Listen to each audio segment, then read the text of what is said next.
Welcome back to Honors Calculus. I'm incredibly blurry. In this video, we're going to be continuing our discussion of Riemann sums. We've defined so far this idea called the definite integral as a way of calculating the area underneath a curve. And so in this video, we're going to be looking at some of the properties of those integrals. So let me get my head out of the way and let's dive right in. I've got a couple of theorems in this section. Some of them I'm going to walk through the proof here. Some of them I'm not going to walk through the proof, but the process should still make sense. The proofs for most of these are available in the typed notes. First theorem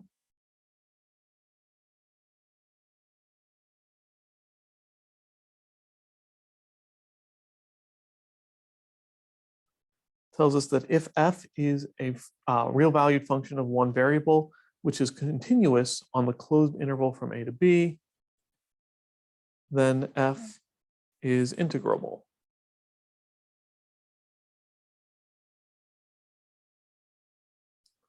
On AB.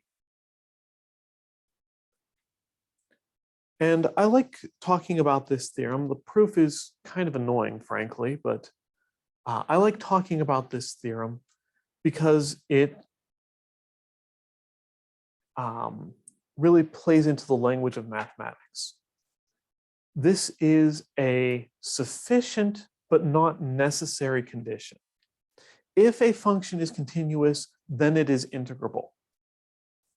If a function is not continuous, it may or may not be integrable. If a function is integrable, it may or may not be continuous. So this claim is very limited in scope, right? If a function is continuous, then it is integrable. If the function is not continuous, no conclusion.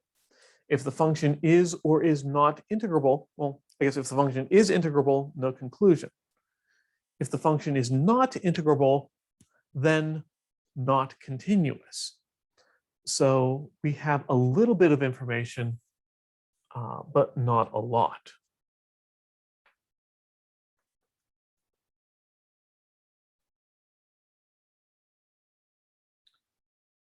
The next theorem is the idea of linearity, which is something we have talked about previously. Let's assume that f and g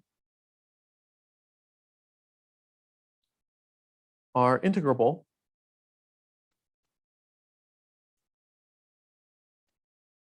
on some interval from a to b,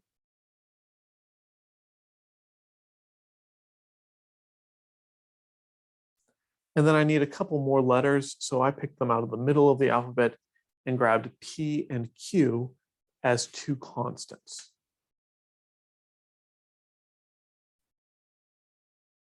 Then the integral from a to b of p times f of x plus q times g of x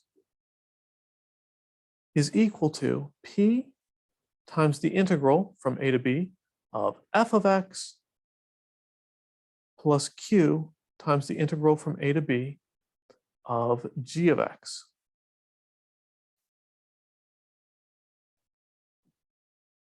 And the proof of this theorem is actually pretty straightforward.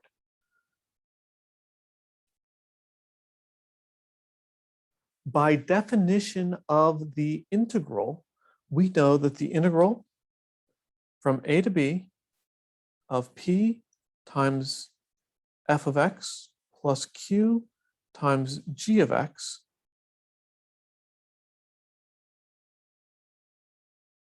is the limit as n goes to infinity of the sum k goes from 1 to n of the evaluation p times f of a plus k delta x plus q times g of a plus k delta x times delta x. And I can distribute that delta x.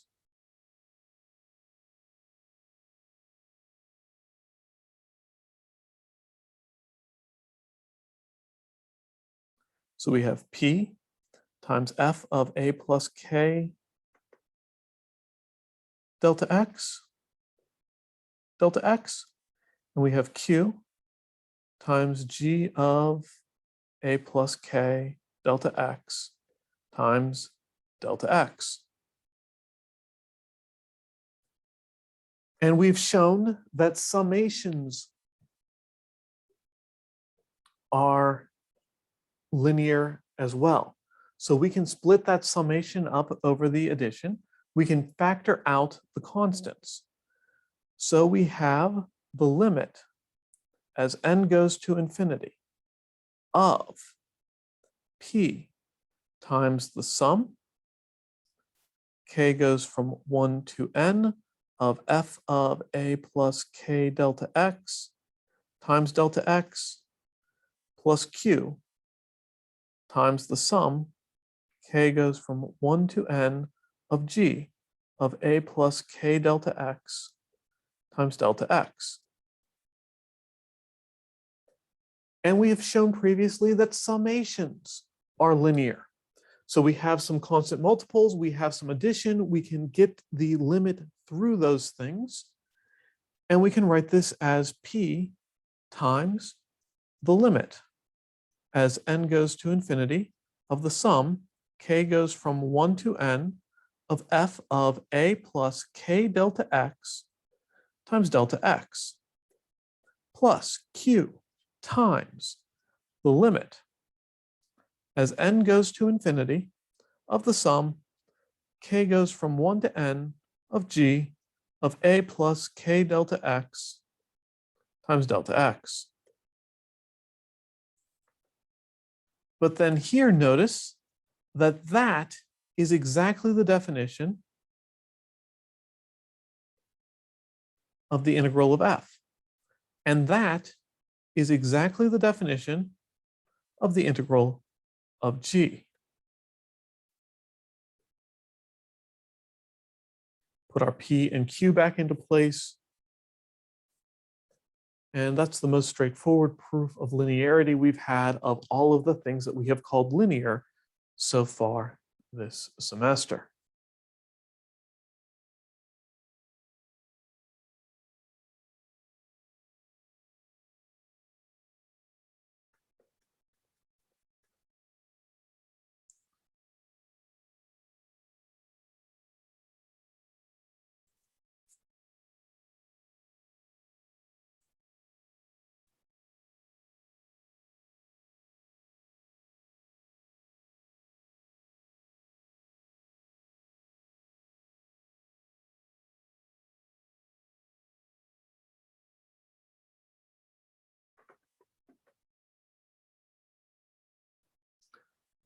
For our next theorem, I want to assume once again that we have an integrable function, and then I want to pick a value out of the middle of the integral.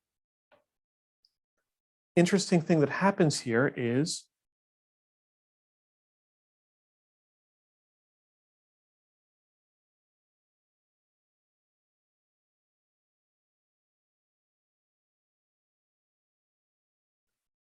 f is going to be integrable on both of the pieces, which is a very important claim in and of itself. If a function is integrable on an interval, the function is also integrable on any subinterval of that interval. But that's not the focus of this theorem. The focus of this theorem is going to be that the integral exactly breaks down over those subintervals.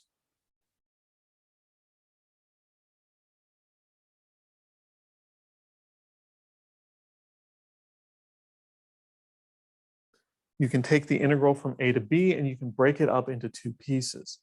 The integral from a to c and the integral from c to b.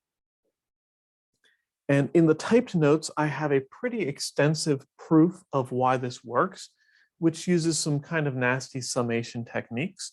I encourage you to take a look at that proof, but I want to show you kind of the geometer's proof. If you take an arbitrary shape and cut it into two pieces, then the area of the entire shape is the sum of the area of the two pieces. And what we have here is an area, right? We're taking a function and finding the area under it. And we're cutting this region into two pieces, taking that area and taking that area. And the theorem says that the total area is what you get when you add those two pieces together. That is not a proof of the theorem. In fact, just the opposite. The idea of the definite integral is our definition of area. And this theorem is how we prove the fact that if you have two neighboring regions and you want the total area, you add the area of each of the two regions. But that should make sense, and it should be a very intuitive proof. And because of that, I'm not going to take the time to actually work through proving this theorem. Instead, I want to dive into the application.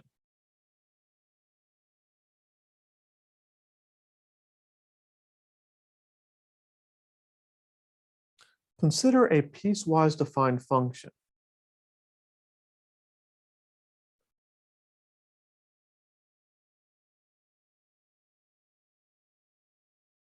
F of x is equal to 1 if x is less than 3. F of x is equal to 2 if x is greater than 3. F of x is undefined when x itself is 3. If I want to integrate this piecewise defined function,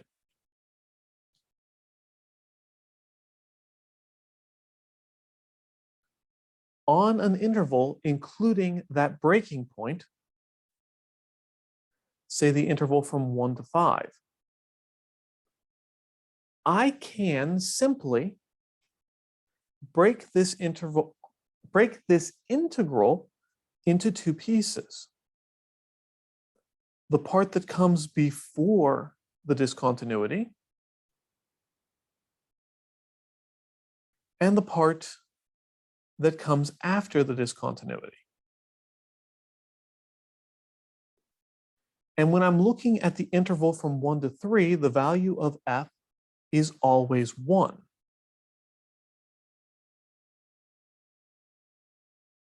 And when I'm looking from 3 to 5, the value of f is always 2.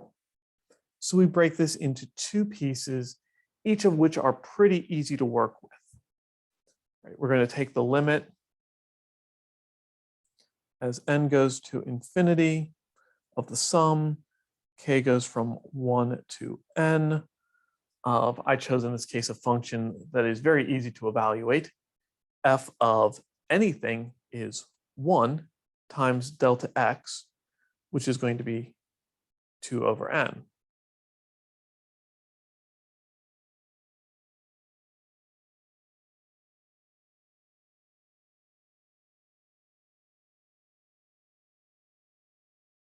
And then I take the limit as n goes to infinity, the sum, k goes from 1 to n. And again, I took a function here that's very easy to evaluate. It's going to be 2. Delta x is going to be 5 minus 3, which is 2 over n. And when you sum something that is constant with respect to k, you get whatever you have as your summation, right? The sum of 1 is n. So we're looking at 2 over n times the sum on 1, and we're looking at 4 over n times the sum on 1. The sum on 1 is n.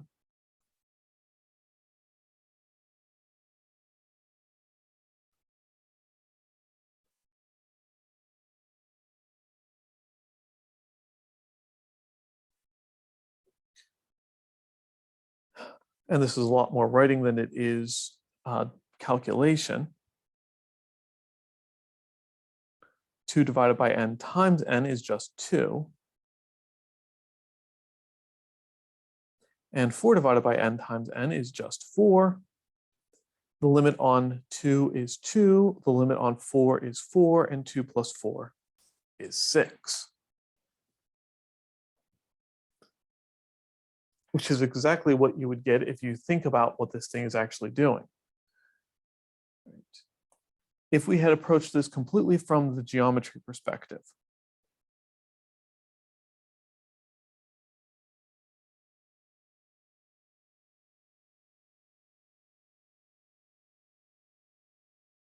what we're looking at is trying to calculate the area of this region, where the dimension down here is 4, this side is 1, this side is 2. We break that into pieces of 2 and 2. And what we've done is we've cut it right here, found that the area of this piece is 2, found that the area of that piece is 4. So a very straightforward integral in this case. I chose some very simple shapes to make evaluating the integral quick, just as a demonstration.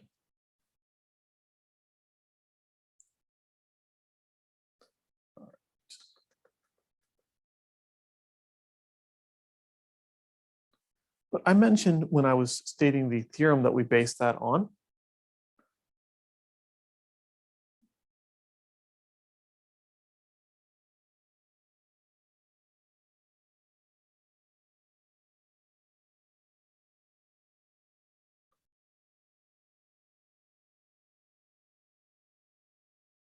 Let's assume we have a function which is integrable on, sorry, I want these to be closed regions, not open regions. Function is integrable on the closed interval from a to b. And let's assume that the interval from c to d is a subset of the interval from a to b. Then f is integrable on CD as well. If you have an integrable function, you take a subset, you still have an integrable function.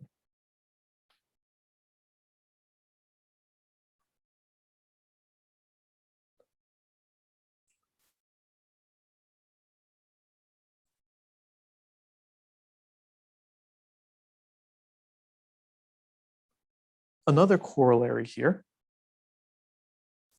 if we have a degenerate limits,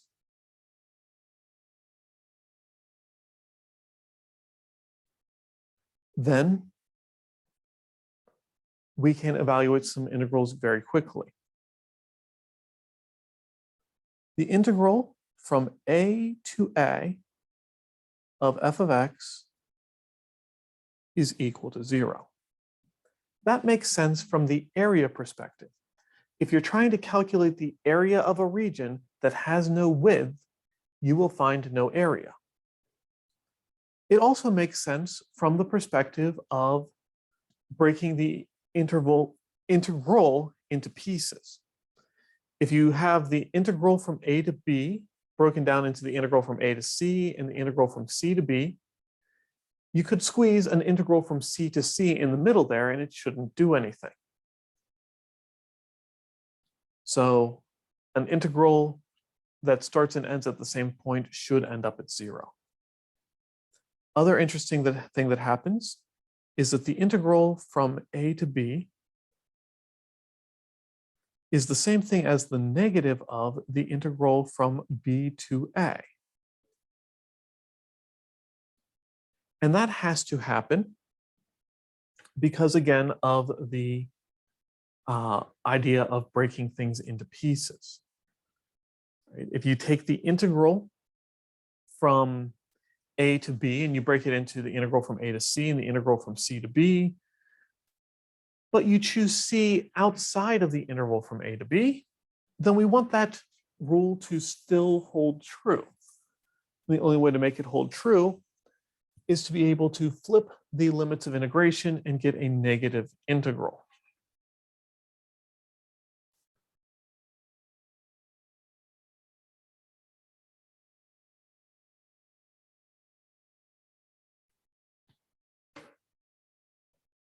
All right. So with those ideas in mind, I would like you to try to evaluate the integral from 12 to 12 of x plus 3. Take a few minutes, see what you can do with this problem, and I'll see you in the next video.